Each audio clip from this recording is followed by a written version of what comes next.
안녕하세요. 저는 결혼 3년 차 대한민국의 평범한 30대 가장입니다. 얼마 전 경험했던 아찔한 이야기에 대해서 한번 이야기해 보겠습니다. 저희 아내는 정말 미인입니다. 아내뿐만 아니라 저희 처갓집이 전부 다 미인이에요. 장모님도 연세에 비해 정말 동안이고 미인이시고 우리 와이프는 제가 처녀 시절부터 몇 달을 졸졸 따라다닐 정도로 저희 동네에서는 나름 유명했던 미인입니다. 얼굴도 예쁘고 몸매는 더 예쁩니다. 결혼한 이후에도 바다로 휴가를 가거나 하면 와이프의 수영복 입은 모습을 보고 20대부터 50대 남자들까지 모두 다 군침을 흘리며 쳐다봅니다. 저는 모두의 시선을 한몸에 받는 아내를 보면서 괜히 뿌듯해지곤 하죠. 그리고 아내와 4살 차이 나는 저희 처제도 정말 장난 아닌 미인입니다. 처제는 본인의 외모를 활용해서 본인을 모델로 한 쇼핑몰을 하고 있는데 여성복을 파는 쇼핑몰이지만 왠지 모르게 여자보다는 남자 손님이 많다고 합니다.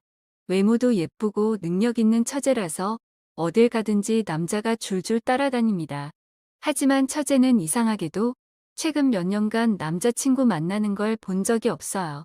말로는 남자에 관심 없고 일하는 게 더 좋다고는 하지만 한참 젊고 예쁜데 주변에 멋지고 잘생긴 남자가 한 트럭은 될 텐데 남자에 관심이 없다는 게 저는 이해가 가질 않더라고요. 하지만 어차피 제가 데리고 살 것도 아니고 본인 인생 본인이 알아서 하겠지 하고 그냥 신경 쓰지 않기로 했습니다. 저는 아내와 결혼하기 전에 작은 중소기업에서 대리로 일하고 있었는데 결혼하고 나니 처제의 쇼핑몰 사업이 워낙 커지는 바람에 지금은 처제 밑에서 일하고 있습니다. 주변 친구들에게 처제가 사장이라고 하면 저보고 한심하다고 자존심도 없냐고 하지만 처제가 결혼 선물로 외제차를 사줬다고 하면 다들 아무 말도 못합니다. 남자 자존심이 밥 먹여주는 시대도 아니고 이전에 다니던 중소기업보다 월급도 2배가 넘게 주는데 그걸 마다할 바보가 어디 있습니까? 회사 내에서는 모두 6명이 일을 하고 있는데 저 빼고 모두 여자입니다. 젊은 여성복을 판매하는 일이라 전부 20대 여자들인데 패션 회사인 만큼 다들 스타일도 좋고 한미무하는 사람들이라 어떨 때는 제가 눈 둘 곳이 없을 만큼 사내 분위기는 천국과도 같습니다.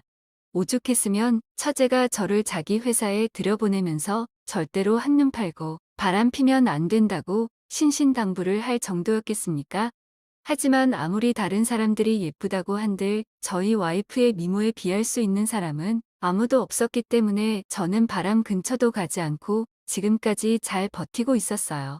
하지만 올 초에 저희 와이프가 임신을 하게 되면서 상황이 달라졌습니다. 저는 그전까지는 빨리 아이를 가졌으면 좋겠다는 생각만 하고 있었는데 막상 아내가 아이를 가졌더니만 정말 큰 문제가 생기더라고요. 아내와 부부관계를 전혀 할 수가 없는 겁니다. 인터넷으로 찾아보니 어떻게 잘 조심하면 가능하다고는 하는데 아내는 뱃속의 아이에게 모성애가 강하게 생겨서 그런 건지 절대로 안 된답니다. 안 되는 정도가 아니라 자기 몸에 손도 못 대게 합니다. 제 나이 30대 초반에 한창 왕성할 나이인데 아름다운 아내를 건드리지도 못하고 그냥 지켜보기만 한다는 것은 고문이나 마찬가지입니다. 거기에다 저희 와이프가 임신한 뒤로부터 아내를 끔찍이 생각하는 장모님이 허구한 날 저희 집에 죽치고 사는 바람에 사실상 제가 처가집에서 살고 있는 거나 마찬가지인 상황이 이어졌습니다. 집에 장모님이 계시다 보니 제가 혼자 해결할 수 있는 분위기도 아니었고 몇 달 동안 아무것도 못하고 불만이 쌓여가고 있었습니다. 그러다 얼마 전에 사건이 하나 터졌는데 아내와 장모님이 태교 여행인지 뭔지 갑자기 제주도로 3박 4일 여행을 간다는 겁니다. 저는 요즘 같은 시국에 무슨 그런 걸 가냐고 물었더니 아무것도 모르면 가만히 있으랍니다. 제가 뭐 힘 있습니까? 그냥 가만히 있을 수밖에요. 없는 돈에 잘 다녀오시라고 장모님께 50만 원 용돈 드리고 김포공항까지 배웅해 드렸어요. 아참, 저희는 장인어른이 일찍 돌아가셔서 장모님밖에 안 계십니다. 아무튼 김포공항에 장모와 아내를 배웅해 놓고 저는 혼자서 조용히 집으로 돌아왔어요. 아내가 없어서 슬픈 것보다는 4일 동안 혼자 있을 수 있다는 사실이 너무나도 기쁘기만 했습니다. 컴퓨터로 동영상도 실컷 보고 그동안 임신한 아내 눈치 보느라고 못 먹었던 술도 오늘 밤새도록 회랑 소주 실컷 먹어야겠다고 생각하면서 집으로 달려왔죠. 아무도 없는 줄 알고 콧노래까지 흥얼거리며 현관문을 열었더니 어머 형부, 언니 없어서 그렇게 좋아요? 콧노래까지 부르시네. 세상에 그새 처제가 우리 집에 와 있는 겁니다. 아내랑 장모는 제주도 갔는데 대체 이게 무슨 일인가 싶었더니 제 와이프가 제가 딴짓하지 못하게 감시하라고 4일 동안 처제 보고 우리 집에서 제 밥 챙겨주면서 지켜보고 있으라고 했답니다. 진짜 해도 해도 너무하다 싶었어요. 제가 바람을 피울 것도 아니고 그저 혼자서 즐거운 시간 좀 보내고 싶었던 것인데 자기 놀러가는 순간까지도 나를 관리하려고 하다니. 정말 다행인 건 처제도 술을 좋아했기 때문에 아내 없는 동안 집에서 술 먹는 건 허용을 해주더군요. 당장 그날 저녁에 배달 음식 시켜놓고 마트에서 소주 사다가 처제와 바로 한잔했습니다. 아니 처제, 정말 해도 해도 너무하는 거 아니야? 저는 아내에 대한 불만을 처제에게 쏟아냈고 처제는 제 투덜거림을 들으면서 생글생글 웃더라고요. 형부, 나처럼 예쁜 여자랑 같이 지낼 수 있어서 좋은 거 아니에요? 다른 남자들은 나랑 밥 한 번 먹겠다고 줄을 서는데 진짜 형부는 복 받은 줄 알아야 해요. 사실 그게 어느 정도는 맞는 말이죠. 처제가 진짜 예쁘고 인기 많은 건 사실이니까요. 제가 형부만 아니라면 저 같은 사람과 처제가 같이 마주 앉아서 밥 먹고 술 먹는 게 어디 가당키나 한 일이겠습니까? 둘이서 신나게 한 잔, 두 잔 술을 마시고 있다 보니 시간도 흐르고 어느새 둘이서 5병을 마셨더라고요. 평소 같으면 이 정도 마셔도 끄떡없었는데 아내 때문에 몇 달 동안 술을 못 먹다 보니 그때 이미 저는 거의 만취 상태였습니다. 처제는 아직 한참이라 혼자서 더 마신다고 해서 그대로 거실에 두고 저는 혼자서 안방에 들어가서 침대에 쓰러지듯 누웠어요. 얼마나 많이 취했는지 눕자마자 그대로 잠이 들었습니다. 한참 자다 새벽에 일어났는데 목이 너무 말라 거실로 나갔더니 처제가 그대로 식탁에 앉아서 술을 마시다가 그대로 엎드려 자고 있었습니다. 짧은 티셔츠에 손바닥만한 반바지를 입고 있어서 정말 그대로 다 들여다 보일 정도였기 때문에 눈을 둘 곳을 못 찾겠더라고요. 일단 그대로 놔뒀다가는 감기에 걸릴 것 같아서 처제를 흔들어 깨웠습니다. 처제, 처제, 일어나봐.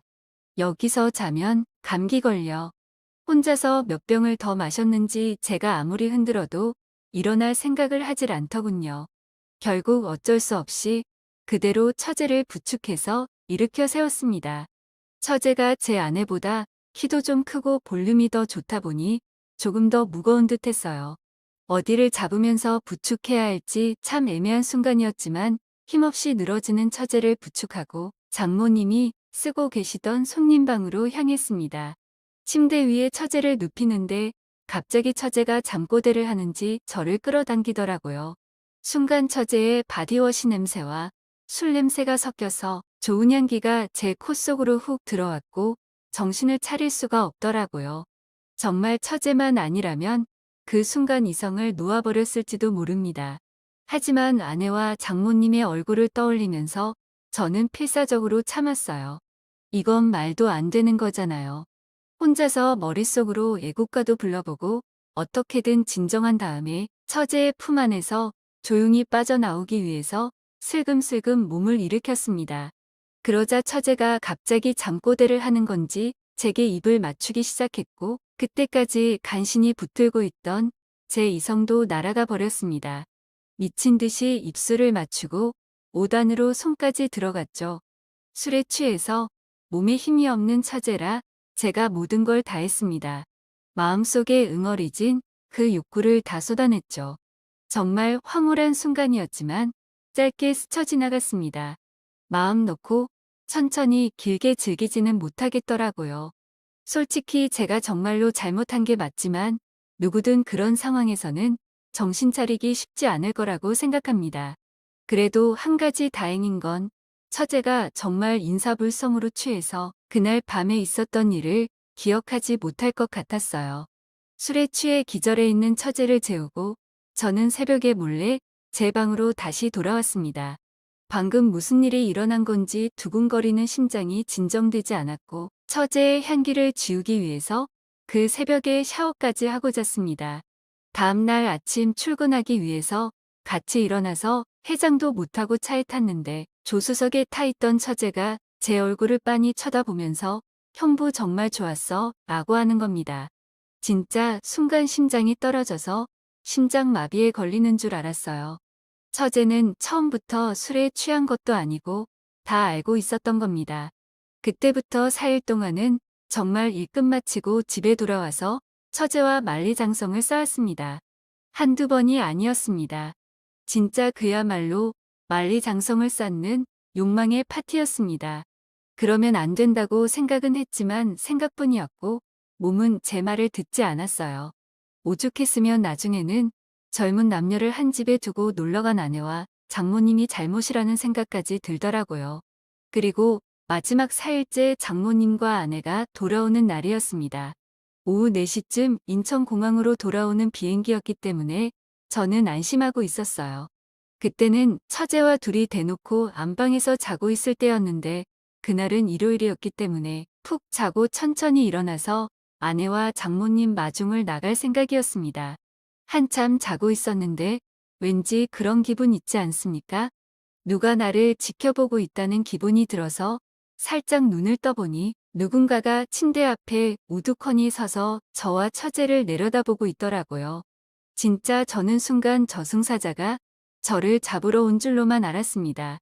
그 저승사자는 바로 장모님이었고 저와 눈이 마주치자마자 뛰어나가서 칼국수 해먹을 때 쓰는 홍두깨를 가져와서 저와 처제를 두들겨 패기 시작했습니다. 정말 천만다행인 건 아내가 자기 친구한테 선물 주고 온다고 중간에 내렸고 장모님만 먼저 집에 들어온 것이었어요. 원래는 오후 비행기였는데 아내가 너무 피곤해해서 일찍 돌아와서 쉬기 위해서 새벽같이 준비해서 서울로 올라왔다고 하더라고요. 저와 처제는 장모님에게 두들겨 맞아서 두들겨 맞은 채로 장모님께 싹싹 빌었고 화가 머리끝까지 났던 장모님은 한참을 저희 둘을 씩씩거리며 노려보다가 그래도 딴 여자랑 바람 안 난 게 다행인 건지 하시면서 그냥 이거는 우리만 아는 비밀로 하자고 넘어갔습니다. 아내가 알았다가는 진짜 제가 죽던 우리 가족 중에 누구 하나는 죽었을 겁니다.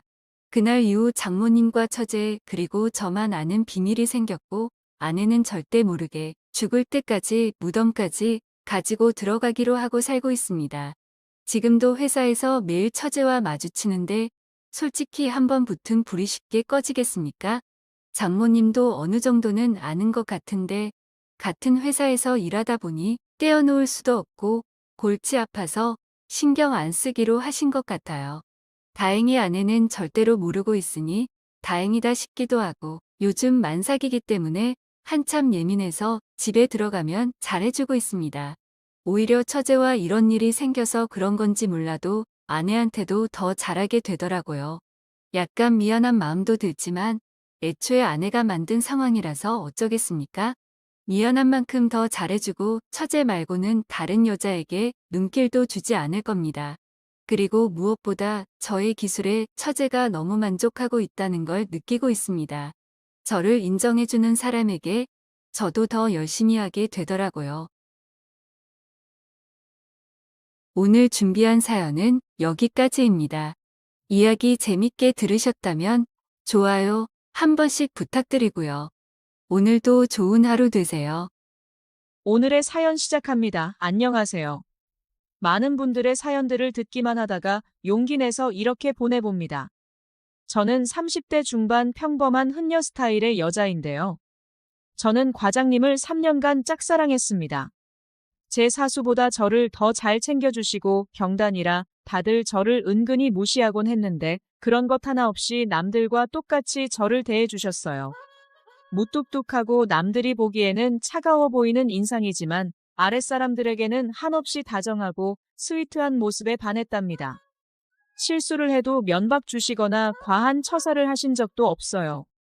남직원들이나 부장님, 차장님은 별로 안 좋아하시는데 여직원들은 다 좋아하는 스타일 뭔지 아시죠? 흠모하는 마음만 품고 있었으며 작년에 코로나로 거의 재택근무를 하게 되면서 얼굴 뵐 일이 없어서 너무 보고 싶었는데 오래간만에 거래처 일 때문에 뵙게 됐어요. 최소 인원으로 움직여야 하는 터라 둘이서만 지방에 출장을 가게 됐는데 어찌나 설레던지 마음이 두근두근 하더라고요. 원래는 다른 남직원분이랑 가게 돼 있었는데 그분이 코로나 확진이 뜨면서 제가 대신 가게 됐거든요. 말수도 별로 없으시고 재밌는 성격은 아니시지만 이동 내내 그리고 업무 보는 내내 배려해 주시는 모습에 또 마음이 설레더라고요. 2박 3일 일정으로 일을 마무리하고 올라오기 전날 저녁을 함께 먹게 되었어요. 내일 올라가야 하고 바로 주말인데 술 한잔 하자고 제가 과장님에게 엄청 졸라댔습니다. 못 이기는 척 같이 마셔주시더라고요. 한 잔, 두 잔 들어가다 보니 취기는 오르고 또 언제 이렇게 둘만 있는 기회가 오겠나 생각이 들었어요. 그래서 저 사실 과장님 좋아한다고 오래전부터 좋아했다고 냅다 질러버렸습니다. 되게 당황하시면서 말씀이 없으시더니 미진 씨도 좋은 분인 거 안다고 하시는데 뭔가 마음이 아주 없으신 건 아닌 것 같더라고요. 그래서 제가 적극적으로 들이댔어요. 술도 마시고 옆에 앉아서 팔짱도 끼고 볼에 입맞춤도 하고 술 기운을 빌려서 완전 끼를 제대로 떨었네요. 처음에는 좀 거부하시는 듯 하시다가 자연스럽게 받아주시더라고요. 이렇게 흐지부지 지나갈 수는 없어서 식당도 일찍 마감했는데 방에 가서 한 잔 더 하자고 얘기했어요. 술을 사서 방으로 들어가는데 누가 먼저라고 할 것도 없이 거칠게 입을 맞추면서 문을 박차고 들어갔습니다. 하나가 되는 순간에 어찌나 짜릿하던지 밤이 새도록 서로를 사랑하는 시간을 보냈어요. 그렇게 불타오르는 시간을 보내고 올라올 때에도 손을 지그시 잡으며 즐거운 기분으로 올라왔습니다. 근데 그 이후로 따로 연락도 한 번 없으시고 출근해야 해서 마주치는 날이면 저를 아무렇지도 않게 대하시는 거예요. 진짜 어찌나 서럽고 서운하던지 그냥 그날은 불장난이었던 건가 싶어 마음이 울적하더라고요. 담배 피우러 옥상에 올라가시는 걸 보고 쫓아 올라가서 따지듯이 물어봤어요. 왜 연락도 안 하고 아는 체도 안 하냐니까 회사에서 이러면 안 된다고 각자 가정이 있지 않냐면서 저를 밀어내시는 거예요. 저는 과장님이랑 저랑 같은 마음인 줄 알았는데 그래서 그날도 함께 보낸 거 아니었나 싶어서 눈물이 뚝뚝 흐르더라고요. 그대로 옥상 계단을 뛰어내려와서 화장실에서 눈물을 한바탕 쏟고 진정된 다음에 다시 사무실로 돌아갔어요. 그 이후로도 한참을 아무렇지도 않게 대하시는 모습에 제 마음이 무너져 내리는 것 같았죠. 그래도 포기할 수 없다는 생각에 연락도 해보고 일부러 말도 엄청 걸고 그랬어요. 야근 때문에 남아있는데 다른 분들은 식사한다고 나가시고 둘만 남게 되었을 때 묘한 기류가 흐르는 것 같더라고요. 갑자기 제자리로 오시더니 끝나고 주차장에서 기다릴 테니 이야기 좀 하자고 하시더라고요. 퇴근하고 내려가 보니 차에서 기다리시는데 이야기를 좀 나누게 되었어요. 마음이 안 가는 건 절대 아닌데 어떻게 해야 할지를 모르겠다면서 사실은 제 생각을 많이 하셨다고 하더라고요. 회사 주차장 안에서 나누는 키스는 더욱 짜릿했습니다. 그 이후로 저희는 서로의 마음을 확인하고 컴퍼니 커플로 사랑을 나누었어요. 비록 떳떳하게 만나거나 서로에게 할애할 수 있는 시간이 여유롭지는 않지만 그래도 잘 만났습니다. 코로나가 조금 괜찮아진 이후에 팀원들끼리만 작은 워크숍도 다녀왔는데 하루 더 시간을 빼서 같이 1박 2일 여행도 다녀올 정도였어요. 아무래도 같은 일을 하고 대화가 잘 통하니까 즐겁고 편하더라고요.